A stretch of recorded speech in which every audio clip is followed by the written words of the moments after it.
لا تجزعي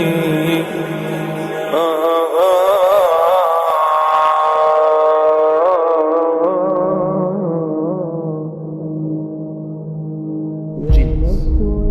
Allah subhanahu wa ta'ala created the jinns, and what happened, to cut the story short, they corrupted on earth. They started to shed blood, kill each other because of their desires and their whims and their evil nature. Of course, jinns, there are Muslims and non-Muslims among them. There are evil and there are good. There are those who save lives and there are those who kill them. There are those, all sorts, just like the human beings, except their nature is a little bit different in the way they're created, their thought process, what they can do and not do. Allah subhanahu wa ta'ala says in the Quran, describing jinns, some of them they slither, some of them are snakes, some of them are types of dogs, some of them swim, some of them fly.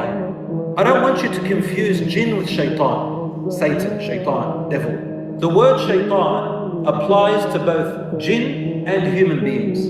The word shaitan applies to any creature that consciously and deliberately acts out in something evil. Or even some scholars said any evil occurrence is called shaitan. To rest you assured, jinns are weaker than human beings. The jinns corrupted, they fought each other, they shed blood, and the angels were watching all this time. The angels were also watching other creations shedding blood and creating evil on earth, corrupting it.